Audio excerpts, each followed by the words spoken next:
Hello, everyone. This is Cody Lee of BlackCatBooks.org, author of I, the Dragon, Cruel and Beautiful, Rabbit Hole, King Dio, and the upcoming Lauren Frey. Please check out my page about Lauren Frey on BlackCatBooks.org if you want more information on that. So, right now,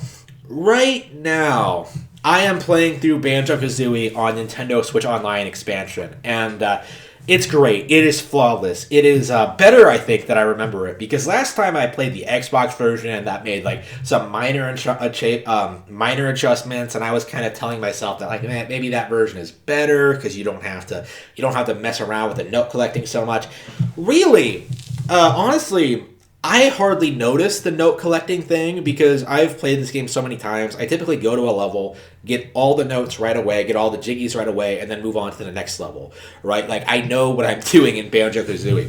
So I really didn't notice, like, kind of downgrading to the to the original version of Banjo Kazooie, the original N64 release. It's not something I really noticed or cared about. I imagine there are casual players who would be upset about this, but I personally did not have not really had a problem collecting notes or going through the game. The emulation is fine, the control is great, the game looks and plays well.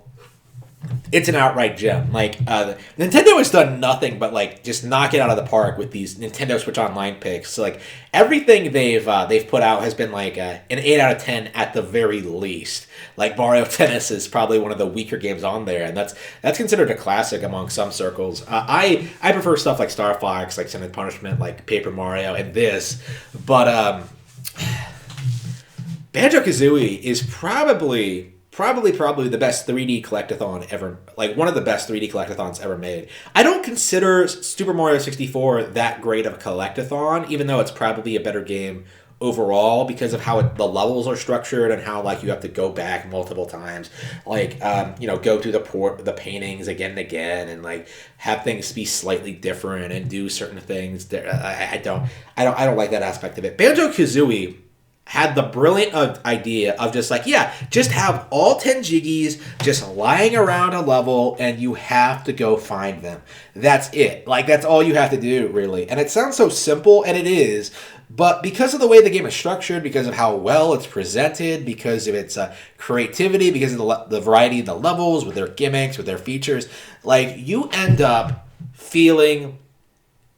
getting completely enveloped in what they do. Like, you go everywhere trying to find every little last thing you can, finding every little last note, jiggy, Jinjo, power ring. Like, there's so much stuff to find. Skulls, like, and it never ever stops getting old. I actually played through this game somewhat recently on Xbox One. I want to say, like, in the past couple of years.